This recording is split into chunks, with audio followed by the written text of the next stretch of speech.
Dakar, où est installée sa Situation Room électorale pour une coordination efficace de la surveillance du processus et une analyse efficiente des données le jour du scrutin. Elle est structurée autour de 3 chambres, une chambre technique, une chambre d'analyse et une chambre politique. 3 chambres composées des différents experts spécialistes en genre, en politique, sécurité, droits humains et spécialistes également sur les questions électorales. Cette mission d'observation a bénéficié de l'appui technique du NDI, du National Democratic Institute, sur financement de l'USAID et du soutien financier de l'Organisation internationale de la francophonie. Le jour du scrutin, la mission publiera un communiqué de mi-journée sur le déroulement des opérations de vote. La mission fera à la fin une déclaration préliminaire à travers une conférence de presse le lundi 1er août 2022 à 12 h pour exposer ses premières conclusions sur la phase préélectorale, le déroulement des élections et formulera des recommandations à l'attention de l'ensemble des acteurs du processus électoral du Sénégal. Au terme du processus, un rapport final fera une évaluation détaillée après la tenue des élections territoriales. Les résultats de ce scrutin ont renforcé l'adhésion de la majorité des acteurs politiques au processus électoral et laissé entrevoir des élections législatives particulièrement disputées.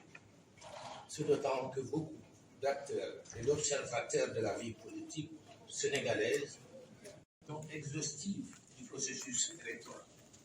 Pour rappel, et exhaustivement, la mission, le professeur Babacar Gueye, président du comité de pilotage du programme Nieti Élection, composé d'une équipe de coordination opérationnelle du COSC basée à Dakar, de 5 coordonnateurs de zone, de 46 observateurs de long terme déployés sur les 46 départements du pays.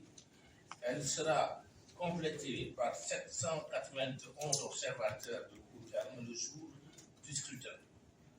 Les observateurs seront déployés selon un échantillonnage aléatoire et statistique de disposer de données fiables et exhaustives sur le déroulement des opérations de vote, non seulement dans les bureaux de vote ouverts, mais également à l'échelle nationale. La mission observera ces élections à la lumière des dispositions pertinentes de la Charte africaine de la démocratie, des élections et de la gouvernance de 2012, du protocole additionnel de 2001 de la CEDEAO, ainsi que du cadre juridique en vigueur pour l'organisation des élections législatives au Sénégal. La professionnelle et impartiale de la observation portera sur la régularité, la transparence, l'équité et le bon déroulement du processus électoral.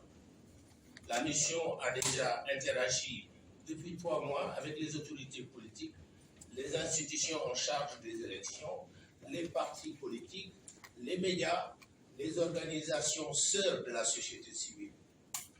En sus, elle continue ses interactions avec les autres missions d'observation citoyenne à l'occasion de ces élections. La mission couvrira sans exception les 14 régions du pays, découpées en 46 départements et 133 arrondissements et 557 communes.